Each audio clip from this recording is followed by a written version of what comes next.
Joining me from Berlin, it's the Labour leader, Keir Starmer. Keir Starmer, welcome onto the programme. You're in Berlin, as I understand it, to talk about economic growth and the green economy. Can I ask you, have you met a single person there who thinks that the British economy is going to be stronger as a result of staying outside the single market? Well, I'm meeting Chancellor Scholz tomorrow. I've been meeting senior politicians today.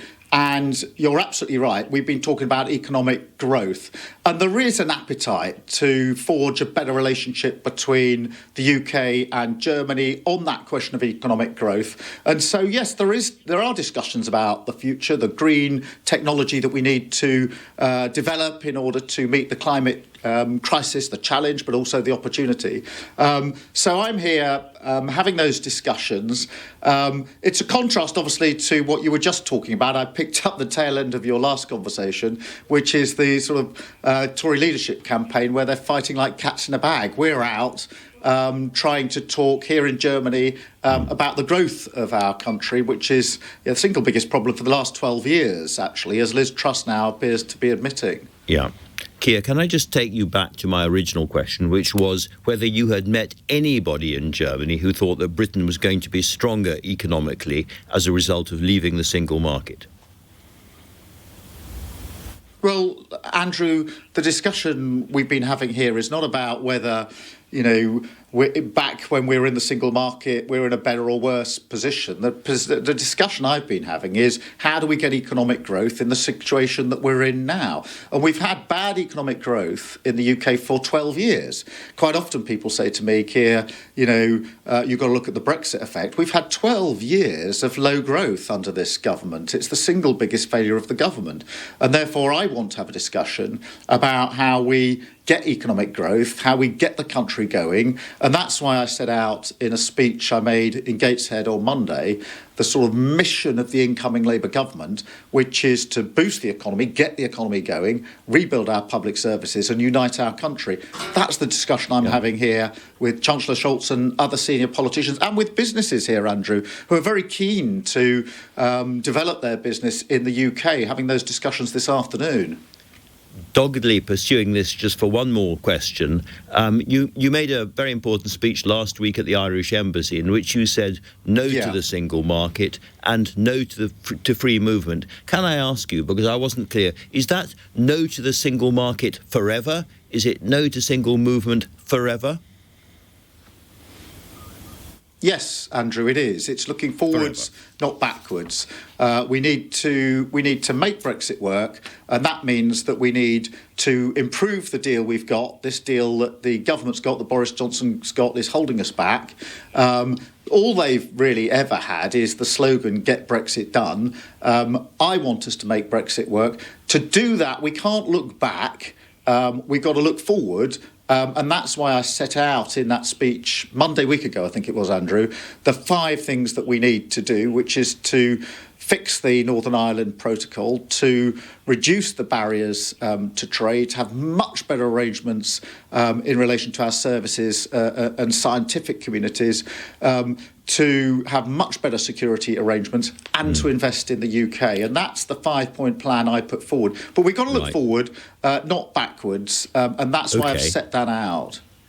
How do you reduce the barriers to trade without having some kind of convergence with EU rules and regulations? By having very high standards. Almost everybody, whichever way they argued in the referendum, said, I'm committed to very high standards when it comes to, animal products, all the things that you'd have under a veterinary agreement. I want those high standards. I want Britain to have high standards. And therefore, as long as we commit to those high standards, then reaching agreement that reduces the friction isn't as hard as people think it is. Obviously, that's got to be negotiated. It's got to be a bespoke agreement. But other countries have done it. New Zealand has done it. Canada has done it. And I believe we can do it as well. You mentioned the Conservative leadership campaign a moment ago. I've been watching you and listening to you very carefully, of course, in the chamber. And for several weeks now, you have been targeting your fire very, very carefully and heavily on Rishi Sunak, as if you think that he is the person you will end up fighting. Meanwhile, looming behind you is Penny Mordaunt. Do you think you may have been firing your salvos in the wrong direction? Well, Andrew, at the last PMQs on Wednesday, I was firing at all of the then 8 candidates, obviously reduced in number by now. And so we had a very odd PMQs in a way, because Johnson is obviously finished, he's a goner now, and I was aiming at the other candidates. And I don't actually mind which one of them wins it, because I don't think that it's possible for the Conservative Party to get us out of the mess that they've got us into in the last 12 years. We've had 12 years of stagnation, 12 years of low growth, and we're stuck with worse inflation and lower growth than pretty well any other country. And so I don't think changing the person at the top of the Tory party is the change that we need. We need something much more fundamental than that. We need a fresh start for Britain. We need a change of government. And my message in the chamber, when I was in Gateshead on Monday, and here when I'm talking to senior leaders in Germany, is that the Labour Party has changed in the last 2 years. We are ready for an election. We are ready to win that election, and we're ready to govern. And that's the change that we need, that fresh start for Britain. You may well end up facing Penny Mordaunt, and many of your colleagues think that she would be a formidable foe. So what do you think about Penny Mordaunt? Look, Andrew, I don't mind who I face. And, you know, I remember when I started as leader of the Labour Party... Well, I mean, I haven't shadowed her or anything. A number of our team have shadowed her, but I haven't shadowed her. But obviously, I've been watching carefully everything that all the candidates have said. But for me, I really don't mind who I go up against. And, you know, there are plenty of people that told me back in April 2020 that, Keir, they said, you know, good luck, but there's no way the Labour Party can get from where it landed in 2019 into a position to win the next general election. We've proved them wrong by making real progress this year in the local elections and in the Wakefield by-election. So now people are challenging me to say, well, aren't you going to win by even more than it looks as you are at the moment? People said to me, do you remember, Andrew, they said to me, well, Keir's all very well in the chamber when it's COVID and there's nobody there, but how's he going to cope with Johnson when the chamber's full? And I had all of that. And then, you know, we proved them wrong. And it'll be the same with the next Tory leader. Bring it on. I don't mind who it is. But I'm absolutely clear. The change we need is not a change at the top of the Tory party. They're the problem. They're not the solution. I completely understand why you say that, and yet it may be a mistake, because the Conservatives are the most successful party historically in Western Europe for a reason. And one of the reasons is that they regenerate in power. They change the leadership in power. And you may say it's just prestidigitation, they're all the same Tories, but actually to the public it does look different. And it seems to me it's a little bit like Doctor Who, you know, you think it's David Tennant or it's Peter Capaldi or Jodie Whittaker, and then there's a new doctor. The doctor keeps it's always Doctor Who, but it's always a new doctor. And the danger, what you don't want to do is end up as the Daleks. Andrew, yeah, but Andrew, there's a different, you know, this has a different feel to it because the economy is so broken. For me, and I would say as a football fan, this feels like a team that's sinking, you know, lower and lower in the relegation zone and is desperately trying to change its manager in the hope that they can turn things around. There's a desperation about this. This will be the 4th Prime Minister in a 12-year period of failure. And, you know, I really, you know, I look forward to the general election. If they're confident that they can remake themselves in this successful way, then go to the country. Let's test that. Because we have turned our party around in the last 2 years. We're a different, changed Labour Party, and we're ready. So anybody who wants to call election, whichever the candidate it is, do it. Please do, so we can take our positive case to the country and bring about the change that we really want. You've spoken recently rather warmly about Tony Blair, and you say you're talking to him and he's given you some advice. What advice has he given you? Well, look, I've been talking to Tony for some considerable period. I've been talking to Gordon Brown for some considerable period. Most of the discussion that I've had with them until recently has been about that period, 94 to 97. How does a party in opposition get itself ready for government? What's the pace of change, etc.? And I'm very, I'm well aware that, we don't want to rerun 1997. So much has moved on. We've got to face the world as it now is. So I don't want to go back and run the same project, the same programme. But I'm very interested in this question as to how a party gets ready for power. Because, Andrew, my job really was to lead the Labour Party and do two things in one run, which was to change the Labour Party in opposition and prepare for power from opposition all in one go. And previously, the Labour Party has taken a long time to do those two bits. And people say you've had to be Neil Kinnock and Tony Blair and do it all in the space of a few years. But there are lots of people on the left of the party, who feel that you have welched, if I can use that word appropriately, on the commitments you gave when you were standing as leader. So can I just test a couple of them with you? Can I ask you, do you stand by your pledge to support common ownership of rail, mail, energy and water? Andrew, I'm pragmatic about this, not ideological.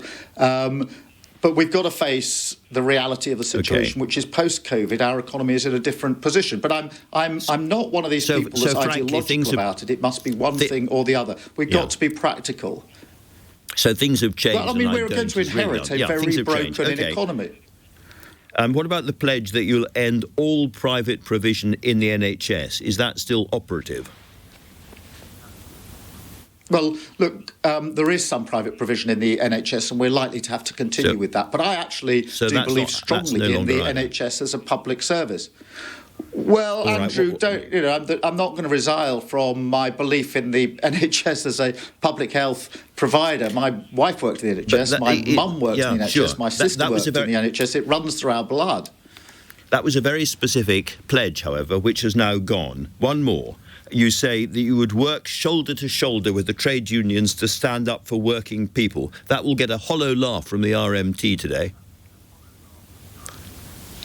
Well, Andrew, we have, with our unions, crafted a green paper, draft legislation ready for government, which sets out employment rights, day one employment rights, which are stronger than anything we've seen in this country. And all of our trade unions helped us with that. So that pledge, that draft legislation is very much the product of that pledge, Andrew. But I would say this. Okay, to be Andrew, absolutely, just about those pledges. We had just because you put the pledges to me. We went through the hustings that all of the candidates, Tory candidates, are going through now, and everybody at every hustings had a closing speech, and my closing speech was the same every single time, which was, if we don't win, all the things that all the candidates are saying will never come to pass. So I made it clear that anyone voting for me as leader of the Labour Party would have someone who is laser-like focused on winning an election. And that was my pitch to our Labour Party members. And by the way, if you look at our votes in conference last year and the support we're getting, the idea that the vast majority of Labour members aren't very happy that we've turned our party around, that we're now, I'm getting challenged on what we're going to do as an incoming Labour government. That's unbelievable compared with where we were 2 years ago. So this impression that Labour Party members aren't pleased with the direction of travel is, I'm afraid, just wrong. Let me ask you about two other big issues facing the country. One is the House of Lords, because at the last election, the Labour Party was pledged to abolish it. It is even more stuffed with Tory donors and all sorts of characters. I can't believe for a second you yourself like the look of it. Are you open to actually abolishing it and replacing with some kind of elected chamber of the regions and nations or something else? Yeah, I think there's got to be reform, and I've, as you may know, asked Gordon Brown to head up a commission on the future of the United Kingdom, which he is doing at the moment. And amongst the things he's looking at is reform of the House of Lords. But it's a much bigger review than that, Andrew, because what really drives me, what I'm so interested in, is this question of how we grow our economy to raise living standards, but do it in a way that ensures that every place in the United Kingdom can contribute to that growth and take the reward from that growth. And so I've also asked Gordon to look at what you might call economic devolution, which is how do we get every place to be able to make that contribution to our economy and to get the...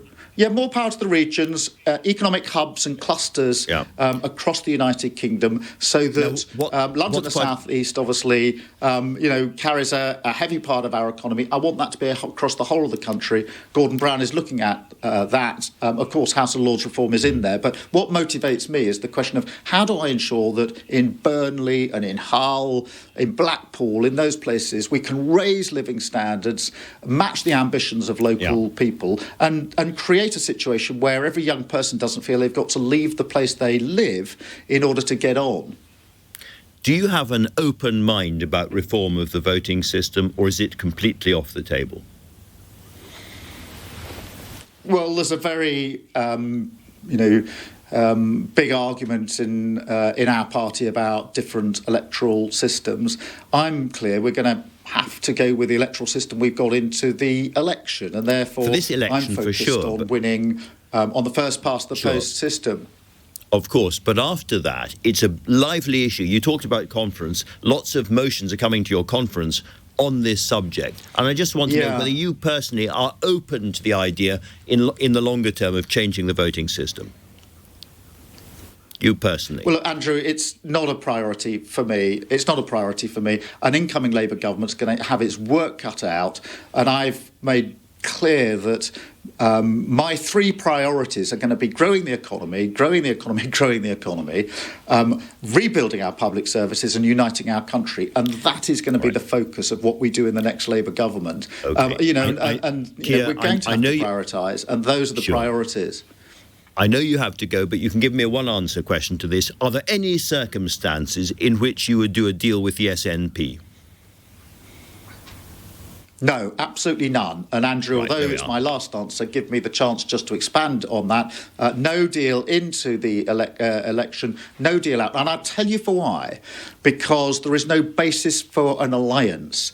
I want to be the Prime Minister for the whole of the United Kingdom. I want a Labour government for the whole of the United Kingdom. There's no basis for an alliance with a party that wants to break up the United Kingdom. And if I take my central mission, which is to grow the economy, it is impossible to have an alliance with a party whose only answer to growing the economy is to put a border between England and Scotland. So this isn't just a numbers game. It is an absolute matter of principle that the Labour Party, which believes in the United Kingdom and the future of the United Kingdom and wants to make that positive case for the future of the United Kingdom, cannot do a deal with a party whose central aim is to break up the United Kingdom. So it's a very strong and emphatic no, not just because of the numbers, but as a matter of principle.